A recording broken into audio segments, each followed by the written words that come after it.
My name is Dylan Guynes, and along with my co-counsel, Jillian Vanderpuye, we are here to discuss that the Missouri Department of Natural Resources, or the DNR, was not in violation of the Establishment Clause in denying Trinity Lutheran Church the tire scrap resurface grant.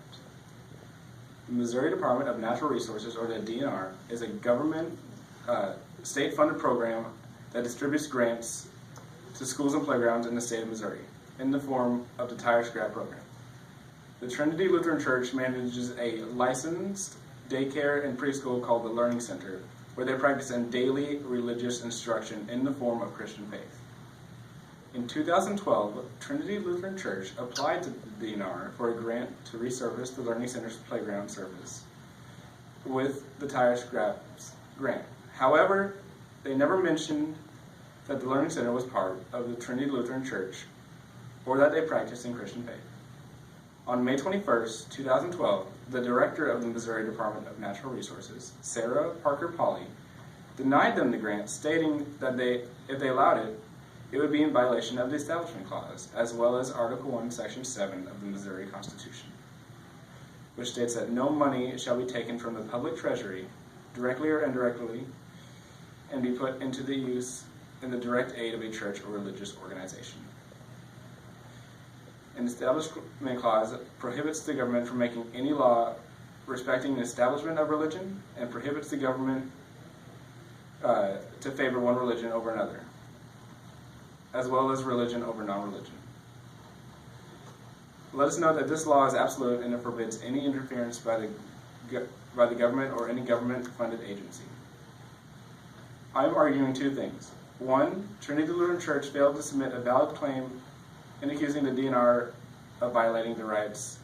And second, that the DNR was right in denying Trinity Lutheran Church the grant and that they did not violate the Establishment Clause. Trinity Lutheran Church made several allegations that the DNR violated the First Amendment Establishment Clause, as well as the Article 1, Section 7 of the Missouri Constitution. However, when they submitted their complaint to the district court, it was dismissed because of the fact that Trinity could not state a valid claim in stating how the DNR violated their rights.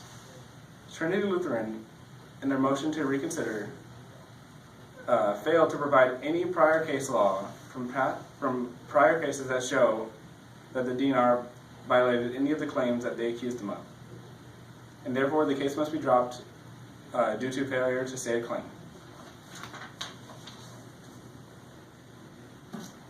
When the DNR denied Trinity Lutheran Church the grant for the tire scrap program, they did not do so in order to discriminate against a certain religion. They did so in order to follow the laws. Because Article 1, Section 7 of the Missouri Constitution states that no money shall be taken out of the public treasury and be put into the use of the direct aid of a church or religious organization.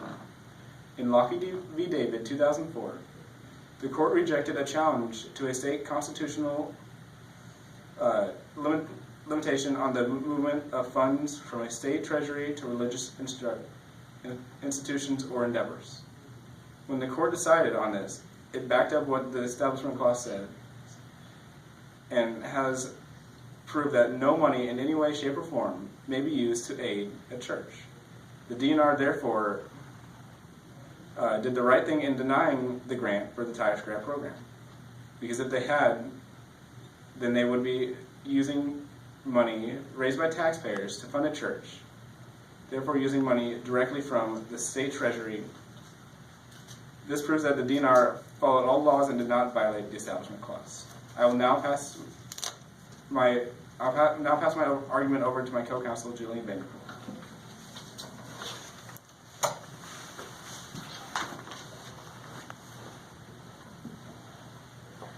May it please the court, my name is Guynes and Vanderpuye, and I as well represent the side of the respondent in today's case. Today, I'll be making 2 points. Firstly, Missouri cannot give a direct grant to Trinity Lutheran without sustaining appropriate safeguards against taxpayer funds for religious profit. The Establishment Clause prohibits the government from funding religious businesses if the funding will be used for religious purposes.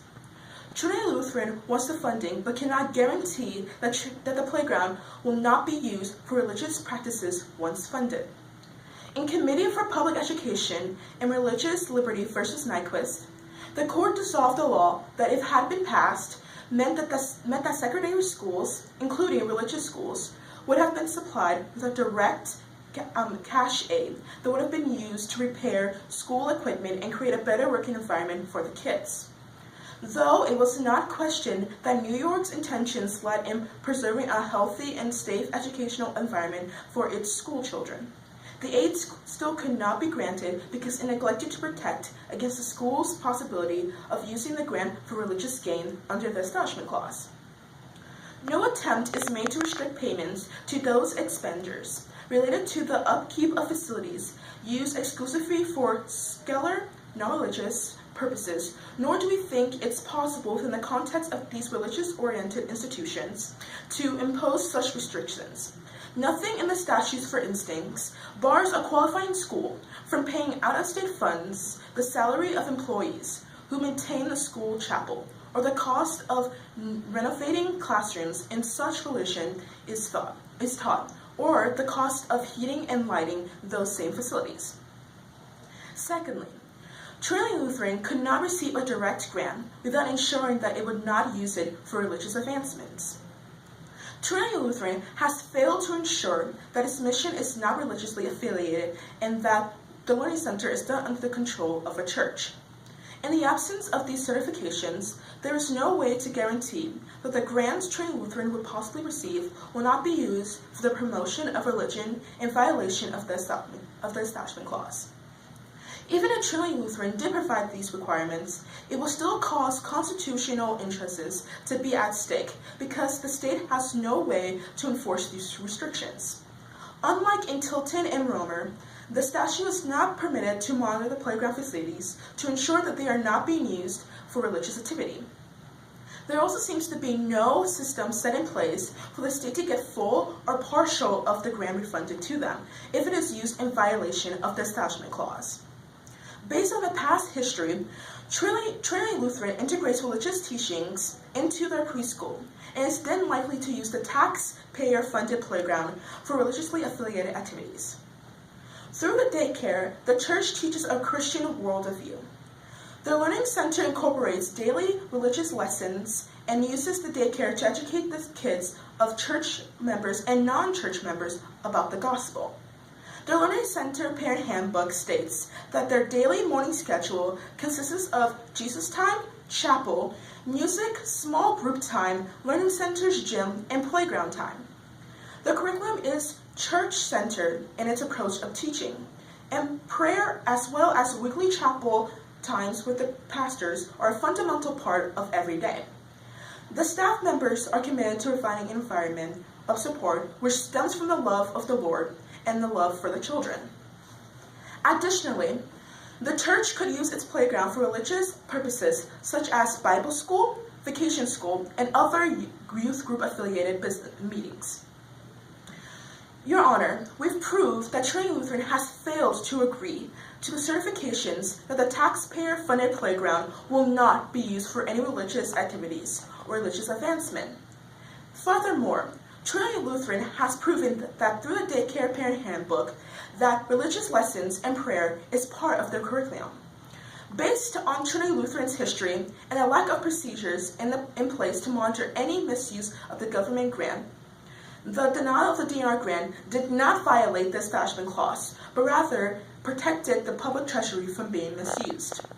Your Honor, based on the facts presented, there are no appropriate safeguards in place to ensure that the grant wouldn't be misused, and how Trinity Lutheran fails to ensure that the grant wouldn't be shifted from a non-religious use to a religious use. We pray that the court rule in favor of the respondent in the state of Missouri.